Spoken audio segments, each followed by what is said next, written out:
Bapak Ibu Saudara-saudari, menyikapi pandemi COVID-19 yang membuat kita tidak dapat bertemu atau mengadakan esensi seperti biasa, maka GSDA Efrata Pagarsi telah mengadakan esensi online, baik melalui WhatsApp video call ataupun Google Meet. Kami berharap Bapak, Ibu, Saudara-saudari dapat bergabung bersama dengan kami.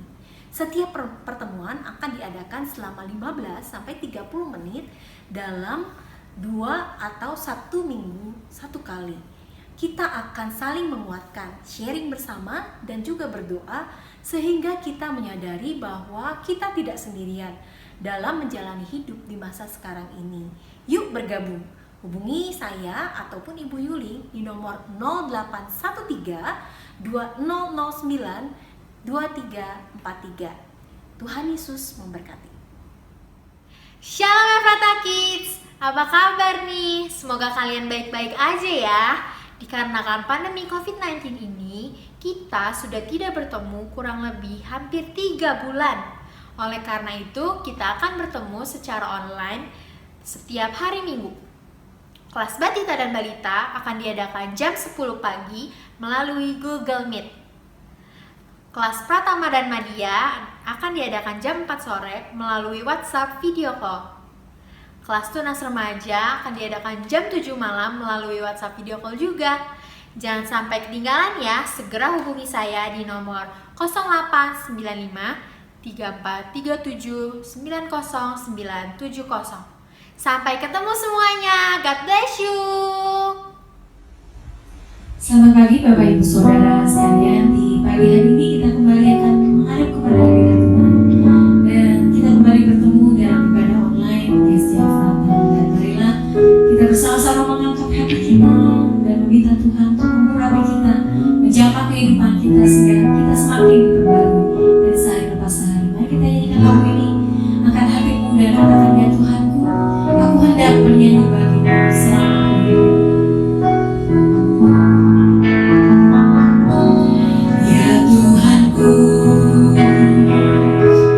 Aku hendak bernyanyi bagimu selama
biarlah kita tahu bahwa hanya di dalam namanya kita beroleh.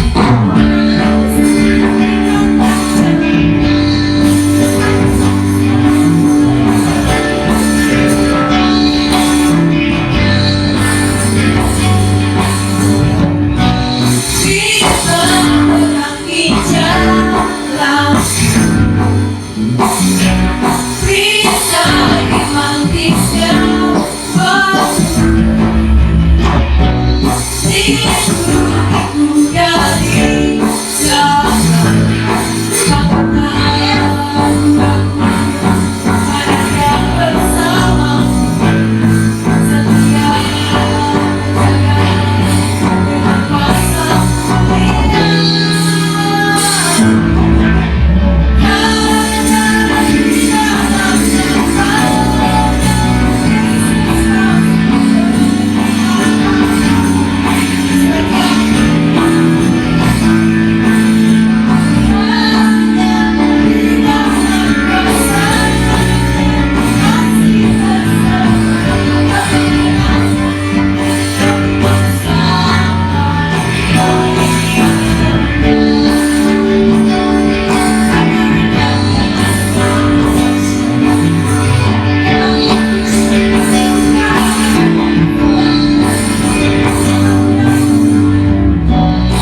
setia. Yang kau mendapati kami tetap setia Bapa. Haleluya. Shalom saudara-saudaraku yang dikasihi Tuhan dimanapun saudara berada.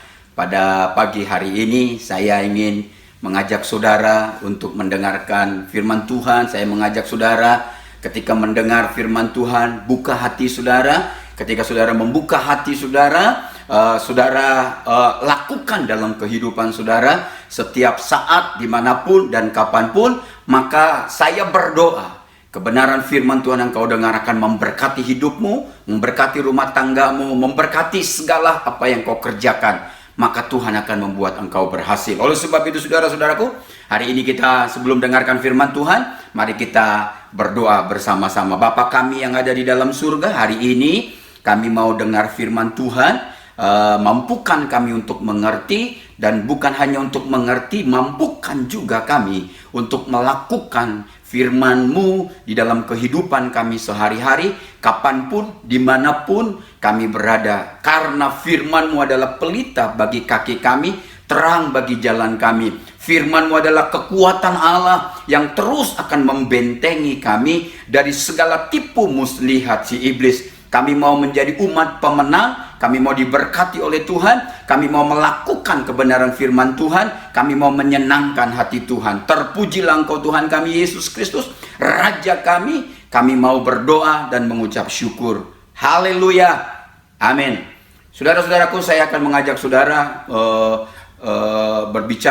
mengajak saudara untuk mengangkat satu topik tentang 4 strategi untuk menang di masa-masa seperti sekarang ini.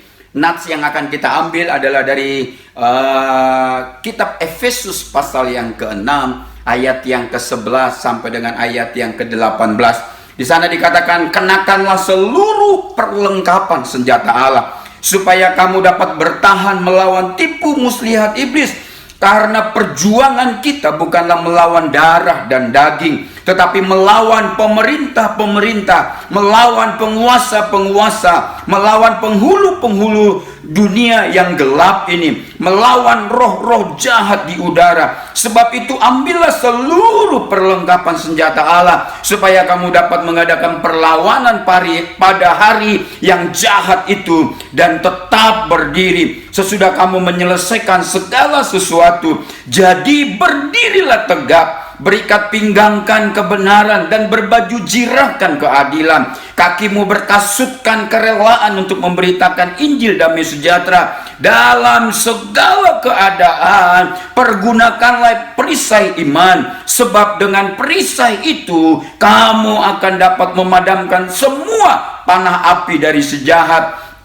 Dan terimalah ketopong keselamatan dan pedang roh, yaitu firman Allah. Dalam segala doa dan permohonan berdoalah setiap waktu di dalam roh, dan berjaga-jagalah di dalam doamu itu dengan permohonan yang tak putus-putusnya untuk segala orang kudus. Dari ayat-ayat yang baru kita baca ini dapat menjelaskan bahwa sesungguhnya nyata bahwa ada sebuah peperangan yang sedang kita hadapi. Artinya ini sesuatu yang real. Ini bukan berita bohong. Selama kita hidup di dunia ini, kita takkan pernah berhenti bergumul, takkan pernah berhenti berperang, karena dunia ini adalah medan peperangan. Artinya suka atau tidak suka, mau atau tidak mau, kita ada di dalam peperangan itu, saudara-saudaraku. Mungkin saudara bertanya, mengapa Pak Kennedy? Mengapa kita harus ikut di dalam peperangan rohani ini? Jawabannya adalah ada di dalam Kejadian 3 ayat 15. Allah berkata sendiri, saudara-saudaraku, aku akan mengadakan permusuhan antara engkau dan perempuan ini, antara keturunanmu dan keturunannya. Keturunannya akan meremukkan kepalamu dan engkau akan meremukkan tumitnya. Setelah kita menerima Yesus sebagai Tuhan dan Juru Selamat, pada saat itu saudara-saudaraku, saudara masuk di dalam medan peperangan rohani. Karena saudara bagian dari tentara-tentara Allah yang sedang bersama-sama dengan orang-orang kudus yang lain mengadakan peperangan rohani. Peperangan yang dahsyat sedang terjadi di seluruh muka bumi ini, sehingga tidak ada satu tempat pun di muka bumi ini yang aman, baik di lautan, baik di daratan, baik di udara, maupun di atas puncak gunung tertinggi sekalipun. Peperangan ini bukan menghadapi musuh yang kelihatan dengan menggunakan senjata nyata, tetapi peperangan ini melawan roh-roh jahat di udara, yaitu iblis dan seluruh bala tentaranya. Di dalam segala bidang kehidupan, dalam segala tempat, dalam segala situasi, iblis selalu ingin menghancurkan gerejanya, menghancurkan umat Allah. Iblis ingin selalu menghancurkan kehidupan rumah tangga kita. Iblis selalu ingin menghancurkan pekerjaan dan bisnis kita. Iblis ingin menghancurkan anak-anak kita, orang-orang yang kita cintai. Iblis terus mengincar. 1 Petrus pasal 5 ayat 8 dikatakan, iblis itu berjalan keliling sama seperti singa yang mengaum-ngaum dan mencari orang yang dapat ditelannya. Itulah iblis. Itulah musuh kita, saudara-saudaraku. Saya tahu kita semua ingin mengalami kemenangan, tetapi tidak semua dari kita suka atau mau mendengarkan tentang topik peperangan. Padahal untuk menerima kemenangan, kita harus berperang, saudara-saudara. Tidak ada kemenangan, saya katakan, tanpa peperangan. Ada 4 strategi. Ada 4 strategi yang bisa saudara pelajari bersama-sama dari tempat ini. Apa strategi kita untuk bisa menang dalam peperangan rohani yang sedang kita hadapi di akhir-akhir ini, saudara? Pertama, saya mau beritahukan kepada saudara adalah kenali musuh saudara. Baca Efesus pasal yang ke-6 ayat yang ke-12. Karena perjuangan kita bukanlah melawan darah dan daging, tetapi melawan pemerintah-pemerintah, melawan penguasa-penguasa, melawan penghulu-penghulu dunia yang gelap ini, melawan roh-roh jahat di udara. Musuh kita bukanlah suami kita, musuh kita bukanlah istri kita, musuh kita bukanlah anak-anak kita, musuh kita bukanlah sesama orang Kristen, musuh kita bukanlah tetangga kita, musuh kita bukanlah menantu kita, bukan lawan bisnis kita. Musuh kita bukanlah darah dan daging, musuh kita bukanlah manusia, tetapi Alkitab katakan musuh kita itu adalah iblis, setan, dan pengikut-pengikutnya, yaitu melawan pemerintah-pemerintah, penguasa-penguasa setan, penghulu-penghulu dunia yang gelap, melawan roh-roh jahat di udara. Musuh dari kita adalah setan yang dahulu adalah malaikat Allah. Musuh ini sangat menakutkan dan sangat kejam, saudara-saudaraku. Dalam Injil Yohanes pasal 10 ayat 10 dikatakan, apa musuh kita ini hanya dapat untuk mencuri, membunuh, dan membinasakan kita. Betapa kejamnya dia kalau dia sampai dapat mencuri, membunuh, dan membinasakan kita. Dia tahu segala taktik perang. Dia juga tahu menggunakan segala bentuk senjata yang tepat yang dipergunakannya untuk kita, untuk menghancurkan kita, saudara-saudara. Musuh kita ini tidak terlihat, tapi kekuatannya dan pengaruhnya sangat nyata, sangat hebat. Jangan anggap remeh dengan musuh yang satu ini. Sudah tidak terhitung jumlahnya orang yang sudah dihancurkan, sudah tidak terhitung jumlahnya orang yang sudah dibinasakan, sudah tidak terhitung jumlahnya orang yang sudah diremukkan oleh musuh yang satu ini. Dari masa ke masa, saudara-saudaraku, di zaman peperangan di masa lalu, strategi perang ini banyak digunakan. Yaitu pertama, kenali kekuatan saudara sendiri. Yang kedua, kenali kekuatan lawan, kenali area peperangan kita. Area peperangan kita, dengarkan ini baik-baik. Area peperangan rohani kita, dengarkan ini baik-baik. Dalam Efesus pasal 6 ayat 12 dikatakan, ayat 12, ada di darat, ada di udara, dan lain sebagainya. Begitu luas, saudara-saudaraku. Senjata dari musuh kita terkadang tidak terlihat, tetapi mematikan. Apa senjata mereka? Adalah tipu muslihat. Terkadang dia menyamar sebagai malaikat terang, terkadang dia menyamar sebagai teman kita, terkadang dia menyamar sebagai orang-orang yang baik dengan kita, tetapi sesungguhnya dia adalah musuh yang menelan kita, musuh yang akan menghancurkan kita, musuh yang akan memisahkan kita dari Tuhan, musuh yang membuat kita jauh dari Tuhan, musuh yang membuat kita tidak masuk surga, saudara-saudaraku. Itulah sebabnya strategi yang pertama adalah kenali musuh saudara. Kalau saudara tahu betapa hebatnya, betapa kuatnya si setan itu, saudara tidak bermain-main dengan dia. Ketika saudara berhadapan dengan dia, kenali dia betapa hebat. Dia memiliki strategi yang dahsyat. Dia tua, saudara-saudaraku. Dia hebat. Dia sudah lahir, sudah ada sebelum dunia ada, saudara-saudaraku. Dia sudah ada sebelum manusia ada. Oleh sebab itu, saudara-saudaraku yang dikasihi Tuhan, kenali dia. Jangan anggap enteng musuh kita yang satu ini, karena kejahatannya dia sanggup menelan, menghancurkan, dan meremukkan hidup kita. Dia mau membuat kita tidak berdaya. Dia mau mengambil kebahagiaan kita. Dia mau mengambil sukacita kita. Oleh sebab itu, strategi pertama adalah kenali musuh saudara. Yang kedua, pastikan Allah di pihak saudara. Itu strategi yang kedua. Roma pasal 8 ayat 31 dikatakan, sebab itu apa yang akan kita katakan kepada tentang semuanya itu? Jika Allah di pihak kita, siapa yang melawan kita? Bagaimana cara kita berada di pihak Allah? 1 Yohanes pasal 5 ayat 4 dikatakan, sebab semua yang lahir dari Allah mengalahkan dunia. Dan inilah kemenangan yang mengalahkan dunia, iman kita. Bagaimana kita bisa menjadi di pihak Allah? Pertama, saudara harus terima Yesus sebagai Tuhan dan Juru Selamat saudara. Terima dia. Jadikan dia Tuhan saudara. Jadikan dia yang terutama. Jadikan dia yang paling indah, yang paling utama dalam hidup saudara. Dan jadikan dia Tuhan dan Juru Selamat dalam kehidupan saudara. Karena dikatakan sebab semua yang lahir dari Allah mengalahkan dunia. Dan inilah kemenangan yang mengalahkan dunia, iman kita.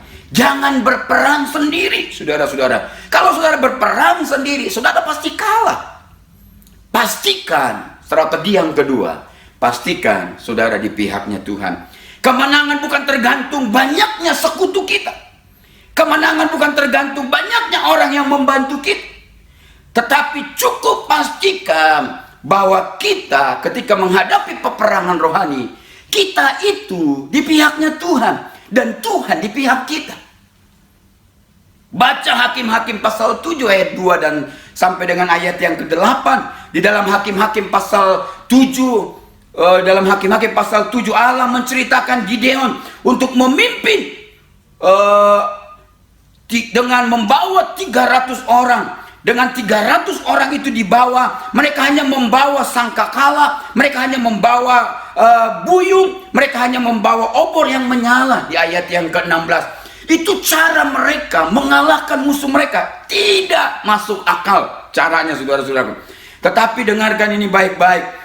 Dengan menghadapi apa? Di ayat yang ke-12 dikatakan, untuk melawan musuh yang seperti belalang banyaknya.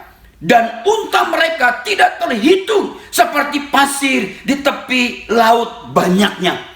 Bayangkan hanya 300 orang ditambah dengan Gideon. Dan peralatan perang mereka hanya sangkakala, buyung dan obor. Bisa menghancurkan, mengalahkan musuh.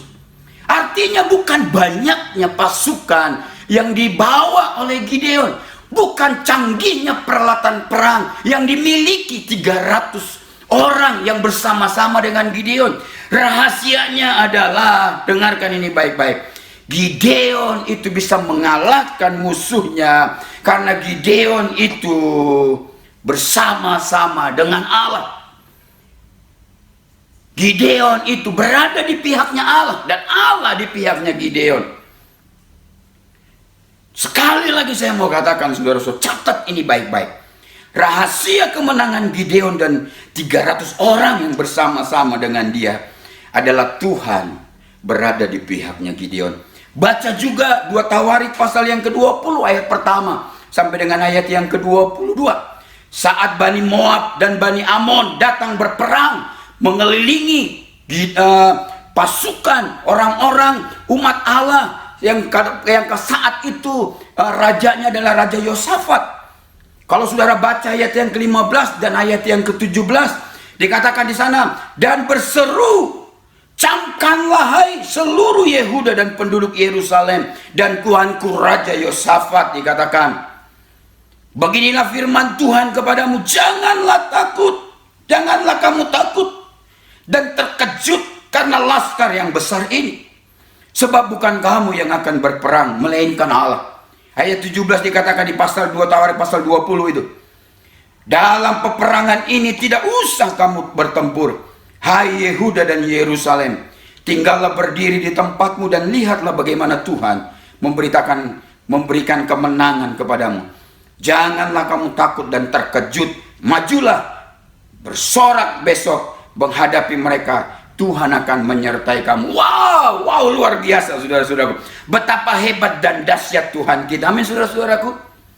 Peralatan perang, kalau saudara baca, peralatan perang dari Raja Yosafat dengan orang-orang Yehuda dan Yerusalem itu adalah apa saudara-saudara? Pertama, saudara lihat adalah pujian. Mereka menaikkan pujian kepada Tuhan. Yang kedua, mereka percaya kepada Allah yang akan menyertai mereka dan di pihak mereka. Tapi setelah saudara lihat bagaimana Allah memberikan kemenangan kepada Raja Yosafat, itu bukan karena kehebatan Raja Yosafat, bukan karena kehebatan tentara-tentara yang mengiringi Raja Yosafat. Jadi kunci kemenangan Raja Yosafat adalah Yosafat dan umat Israel ada di pihak Allah.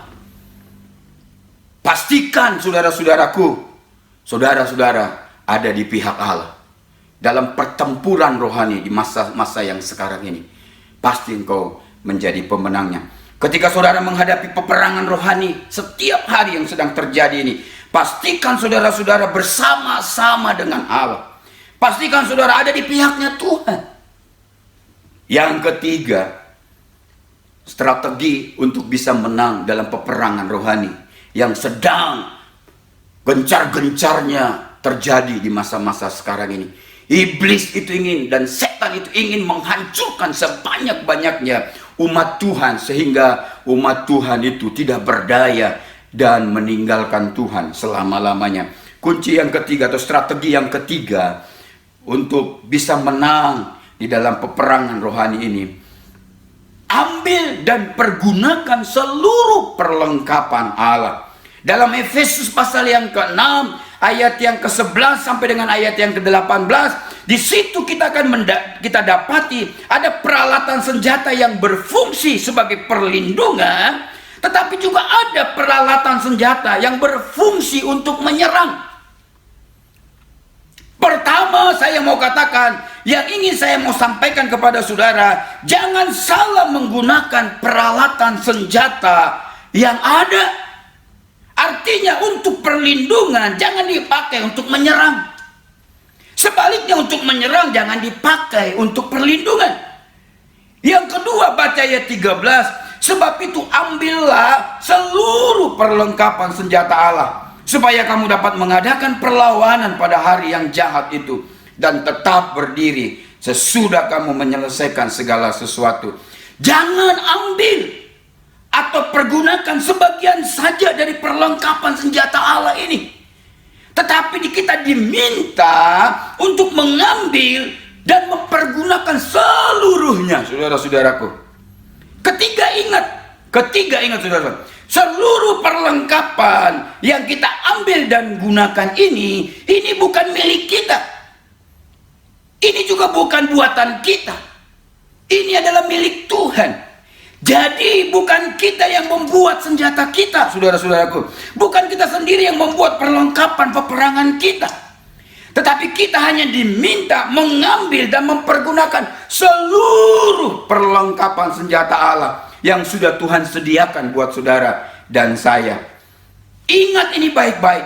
Kalau saudara coba membuat senjata sendiri, coba membuat perlindungan sendiri untuk melawan, untuk berlindung dari musuh-musuh kita, yaitu iblis dan seluruh pengikut-pengikutnya, pasti saudara akan kalah telak. Dengarkan ini baik-baik. Senjata dan perlindungan yang disediakan oleh Allah untuk kita adalah senjata yang terbaik, yang cocok dengan musuh kita. Hanya senjata dan perlengkapan yang miliknya Allah lah yang sanggup mengalahkan musuh kita, yaitu iblis dan pengikut-pengikutnya. Jangan coba saudara-saudaraku buat perlengkapan sendiri. Jangan coba saudara buat senjata sendiri. Jangan coba saudara berperang sendiri. Tapi Tuhan sudah memberikan senjata dan perlengkapan yang baik dan terbaik yang bisa mengalahkan iblis, setan, dan pengikut-pengikutnya. Yang keempat, saudara-saudaraku, dan yang terakhir, strategi untuk menang di dalam masa-masa peperangan rohani ini. Ketika kita sudah mengenakan seluruh perlengkapan senjata Allah, kita harus mulai berperang dan menyerang. Jadi strategi yang keempat adalah majulah berperang. Dan ketika saudara maju berperang, harus menyerang, saudara-saudaraku. Tidak boleh bertahan. Karena kalau saudara baca di Hakim-Hakim tadi, kalau saudara baca kisahnya Raja Yosafat, selalu Tuhan memerintahkan majulah, berperanglah, seranglah mereka.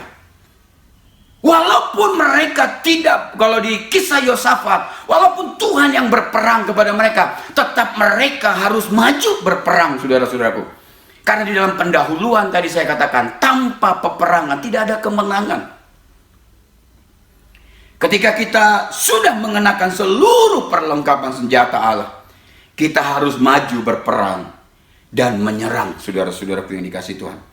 Apa senjata ampuh yang harus kita miliki untuk berperang, untuk menyerang, sehingga kita keluar sebagai pemenang di dalam peperangan rohani di masa-masa yang sangat sulit ini, saudara-saudaraku. Iblis ingin mengambil keuntungan dari hidup kita, dari keadaan dunia yang serba tidak pasti ini. Iblis ingin menghancurkan gerejanya, menghancurkan rumah tangga orang Kristen, menghancurkan anak-anak Tuhan, menghancurkan hamba-hamba Tuhan, menghancurkan pekerjaan Tuhan di masa-masa seperti sekarang ini.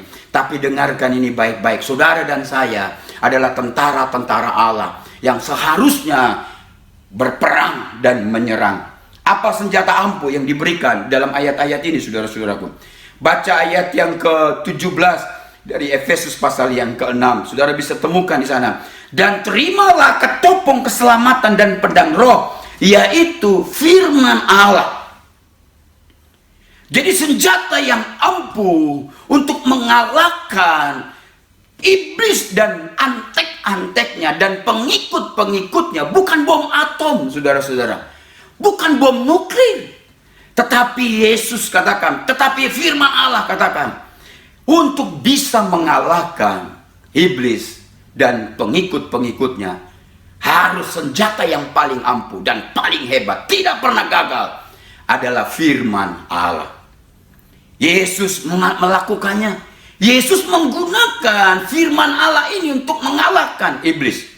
Ketika dia berpuasa dan dicobai. Saudara bisa baca dalam Injil Matius pasal yang keempat, ayat 1 sampai dengan ayat yang ke-11. Beberapa kali dia dicobai. Dan ketika setiap dia dicobai, dia memakai kebenaran firman Allah. Dia katakan setiap firman, selalu ada kata firman, ada yang tertulis dan lain sebagainya. Dan saudara hanya baca ayat 11, dikatakan ketika dicobai oleh iblis, saudara-saudaraku, dan senjata yang ampuh untuk mengalahkannya yang dilakukan oleh Yesus adalah menggunakan kebenaran firman Tuhan. Baca ayat 11 dari Matius pasal yang keempat, ayat 11 dikatakan, lalu iblis meninggalkan dia, dan lihatlah malaikat-malaikat datang melayani Yesus. Yesus menang, tidak menggunakan dengan kuasanya, saudara. Dia hanya menggunakan alat yang mungkin bagi saudara sangat sederhana, tapi dampaknya, kuasanya, kehebatannya sangat dahsyat. Dengan firman Allah, iblis tidak berkutik, saudara-saudaraku. Dengan firman Allah, iblis keok. Dengan firman Allah, iblis lari terbirit-birit. Firman Allah adalah senjata ampuh untuk mengalahkan dan menghancurkan iblis dan pengikutnya. Jangan pakai yang lain, saudara-saudaraku. Jangan pakai dengan kekayaan saudara. Jangan pakai dengan akal saudara. Jangan pakai dengan kata-kata saudara. Pakailah kebenaran firman Allah. Maka iblis akan kalah. Maka iblis akan lari dari hadapan saudara. Gunakan selalu pedang roh yang sudah Tuhan sediakan bagi kita, yaitu firman Allah, untuk melawan si jahat. Jangan lepaskan pedang roh dari genggaman hidup kita. Bawa selalu firman Allah agar kita dapat menghancurkan si jahat kapan saja dan di mana saja. Senjata yang kedua untuk kita bisa, ketika kita berperang dan menyerang lawan kita yaitu iblis, saudara-saudara. Senjata yang kedua ada di dalam Efesus pasal yang ke-6 ayat yang ke-18, dikatakan, dalam segala doa dan permohonan berdoalah setiap waktu di dalam roh, dan berjaga-jagalah di dalam doamu itu dengan permohonan yang tak putus-putusnya untuk segala orang kudus. Jadi ketika saudara maju berperang, bukan hanya mengenakan segala perlengkapan Allah, saudara harus menyerang dengan dua senjata saudara. Yang pertama tadi firman Allah, yang kedua adalah doa. Doa merupakan nafas kehidupan kita. Jangan pernah hidup tanpa doa. Jangan pernah melangkah juga, saudara-saudaraku, tanpa doa. Selama kita memiliki kehidupan doa yang konsisten, memelihara hubungan kita dengan Tuhan setiap hari, iblis tidak akan mampu bertahan menghadapi kita. Penulis Mazmur pasal yang ke-32 ayat 6 berkata, setiap orang saleh berdoa kepadamu, sesungguhnya pada waktu banjir besar terjadi, itu tidak melandanya. Itu artinya selalu ada perlindungan. Itu artinya selalu ada pembelaan bagi Tuhan, dari Tuhan kita, bagi orang-orang percaya, untuk memelihara kita, untuk tetap ada di dalam damai, dalam keamanan, karena Tuhan kita bersama-sama dengan kita. Oleh sebab itu, saudara-saudaraku, ambil 4 perlengkapan ini, strategi yang saya sudah bagikan kepada saudara. Kalau ingin saudara menang kapanpun dan dimanapun, saudara-saudaraku, ingat ini, kita ada di dalam dunia peperangan rohani di masa-masa ini. Dan pastikan saudara ada di pihaknya Tuhan. Jangan coba-coba saudara berjalan, berperang sendiri. Yang kedua, pastikanlah bahwa saudara ini kenali musuh-musuh saudara. Dan yang kedua, ambil seluruh perlengkapan senjata Allah dan pergunakanlah. Apa saudara-saudara bisa melihat? Berperang, saudara-saudara maju berperang dan menyerang, jangan bertahan. Bagaimana kita menyerang? Pakai kebenaran firman Allah. Yang kedua, dengan doa yang tak putus-putusnya, baik kepada saudara, baik kepada orang-orang yang kau cintai, kepada orang-orang kudus yang lain, kepada hamba-hamba Tuhan. Doakan mereka supaya kita sama-sama menjadi tentara-tentara Allah yang memiliki kemenangan dan kemenangan. Tuhan Yesus memberkati saudara. Sebelum saya tutup ibadah ini, atau sebelum saya tutup kebenaran firman Tuhan hari ini, saya mau supaya saudara, kalau saudara ingin katakan, Tuhan, Pak Kennedy, saya ingin menang di 1 minggu ini, semasa hidup saya mau hidup menang bersama-sama dengan Tuhan. Kalau saudara katakan, saya orangnya, pergunakan 4 strategi ini supaya saudara bisa mengalahkan musuh terkuat kita adalah iblis. Walaupun dia sudah dikalahkan ketika Yesus mati di atas kayu salib, tapi dia masih tetap bisa mengalahkan saudara dan saya kalau saudara tidak berjaga-jaga di masa-masa sekarang ini. Mari kita berdoa. Tuhan Yesus Kristus, Raja di atas segala raja, kami tahu bahwa hari ini kami mohon, kami tahu hari ini bahwa musuh kami bukanlah orang-orang yang di sekitar kami, tapi musuh kami adalah iblis dan pengikut-pengikutnya. Dia menguasai dunia, menguasai daratan, menguasai udara. Oleh sebab itu mereka ini ada di setiap hidup kami, selalu ingin menghancurkan selalu ingin memisahkan kami dari kasih Tuhan, selalu ingin mencuri kebahagiaan kami, sukacita kami, ingin memisahkan kami dari Tuhan, sehingga kami tidak melayani Tuhan, sehingga kami tidak menyembah Tuhan, sehingga kami jauh dari Tuhan, sehingga kami menyembah ilah-ilah zaman ini. Oleh sebab itu Tuhan, tolong kami supaya kami dapat bukan hanya bertahan, bukan hanya mengenakan perlengkapan senjata Allah, tapi kami mau menyerang, maju berperang dan menyerang, karena kami tahu ada senjata yang ampuh yang dapat kami miliki, yang hanya sanggup mengalahkan iblis dan antek-anteknya, firman Allah dan doa. Biarkan kami menghidupi firman Allah, biarkan kami juga menghidupi doa-doa kami, membangun persekutuan kami dengan Engkau, supaya kami tetap bersama-sama dengan Tuhan. Terpuji-pujilah Tuhan. Di dalam nama Tuhan Yesus kami berdoa dan mengucap syukur. Haleluya. Saudara-saudaraku, sebelum saudara mengakhiri ibadah di online ini, saya mau saudara menerima doa berkat, janji Tuhan kepada saudara, dan saya mau bacakan pada pagi hari ini dalam kitab Ulangan pasal yang ke-28. Tuhan akan mengangkat engkau menjadi kepala dan bukan menjadi ekor. Engkau akan tetap naik dan bukan turun. Apabila engkau mendengarkan perintah Tuhan Allahmu yang kusampaikan pada hari ini, kau lakukanlah dengan setia. Segala berkat ini akan datang kepadamu dan menjadi bagianmu. Diberkatilah engkau di kota dan diberkatilah engkau di ladang. Diberkatilah buah kandunganmu dan hasil bumimu dan hasil ternakmu. Diberkatilah bakulmu dan tempat adonanmu. Diberkatilah engkau pada waktu masuk dan diberkati engkau pada waktu keluar. Tuhan akan memerintahkan berkat ke atasmu di dalam lumbungmu dan di dalam segala usahamu. Tuhan akan melimpahi engkau dengan kebaikan. Tuhan akan membuka bagimu perbendaharaannya yang berlimpah untuk memberkati segala pekerjaanmu. Angkatlah tanganmu, saudara-saudaraku, arahkan hatimu dan pandang Tuhan yang akan memberkati engkau.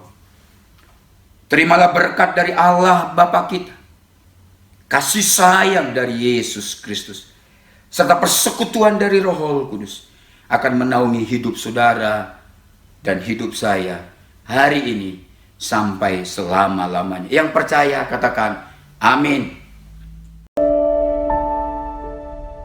Terima kasih telah mengikuti ibadah online GSJ Efrata. Untuk persembahan umum dan persepuluhan dapat ditransfer melalui rekening BCA dengan nomor rekening 1763013344 atas nama Gereja Sidang Jemaat Allah. Untuk memudahkan pencatatan bendahara gereja, sangat membantu sekali jika setiap persembahan dibedakan dengan cara sebagai berikut. Untuk persembahan umum, berikan angka 1 pada digit terakhir nominal. Contoh 20.001. Untuk persepuluhan, berikan angka 2 pada digit terakhir nominal. Contoh 20.002. Jangan lewatkan ibadah online di channel GSJ Efrata selanjutnya. Dan jangan lupa subscribe dan aktifkan notifikasinya. Selamat bergabung di keluarga GSJ Efrata. Terima kasih sudah beribadah bersama kami. Tuhan Yesus memberkati.